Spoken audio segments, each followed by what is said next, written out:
Be ready. 5 seconds.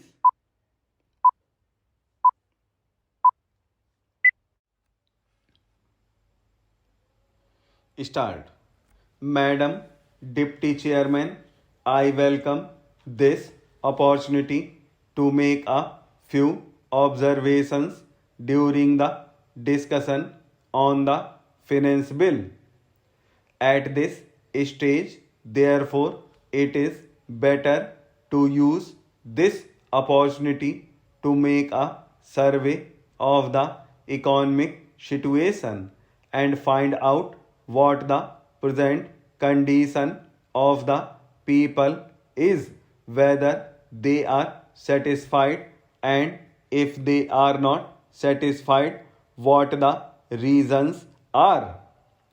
I feel this responsibility is greater today when the American aid is likely to be reduced, and therefore we have got to stand more on our own legs.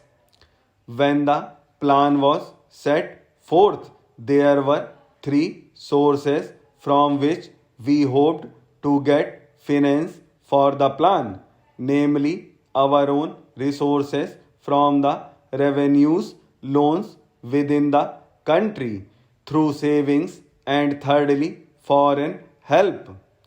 The latter we need not discuss here. If we study the accomplishments of the plan and the resources that it has been possible to raise, we cannot deny that our expectations have not been fulfilled, and we have therefore to find out the reasons which have led to that situation. Here, incidentally, I would like to touch in a sentence or two the entire theme of the speech of Mr. Bhupesh Gupta. It is very easy to say this should be done or this could have been done from the opposition point of view, but I would like to ask him a question and he can reply to it later in some other speech, whether in Russia it would be possible for anybody not in the debate in the parliament but even outside to utter a single sentence against the government policy. In our democratic setup, we have allowed the people to criticize government policies.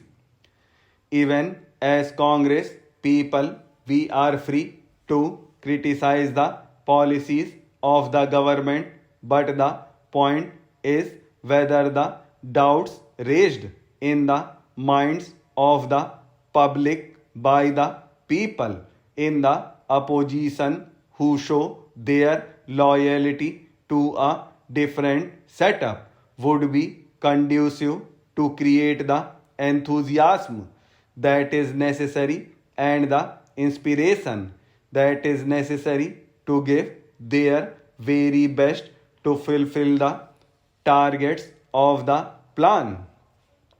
This planned economy is really not a thing that will go successfully hand in hand with a democratic setup unless some other things are there, and they are the inculcation of a national spirit, giving of proper national education to develop a national outlook.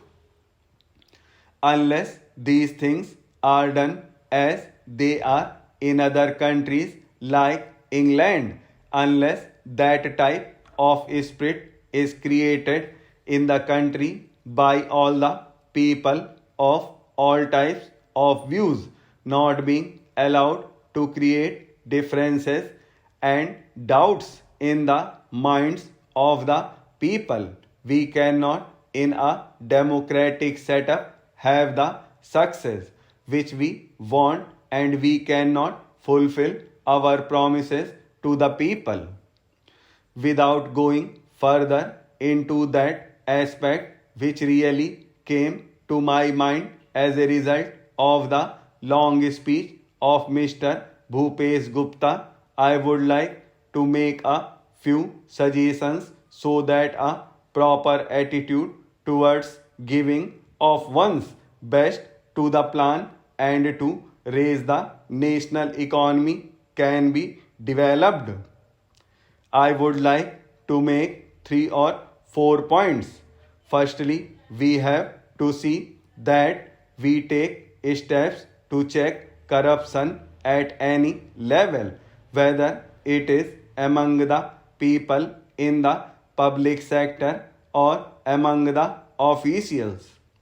Then we have also to see that we give a proper type of education, rouse a proper spirit of service.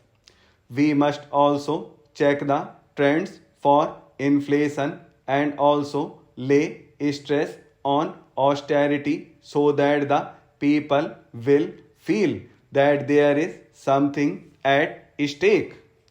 I would not like to make much time of the house.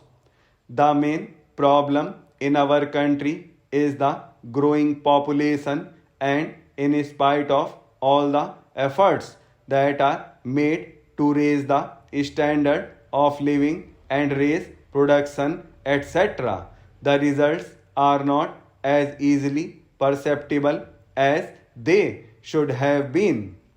That is a separate problem by itself, but in spite of that, it is possible for the government to show better results if the government were to undertake immediately and see that some of the promises that are made, the acts that are passed, and the plans that are drawn up are properly implemented.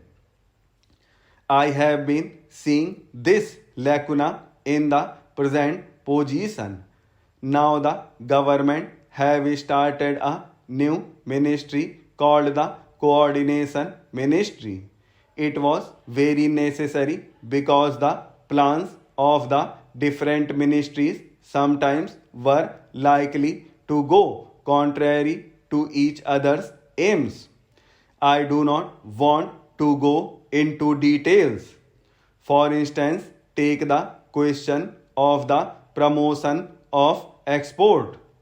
A commodity may be exported, but the price of that commodity in the country to the consumer may go on rising. Who is to see to that?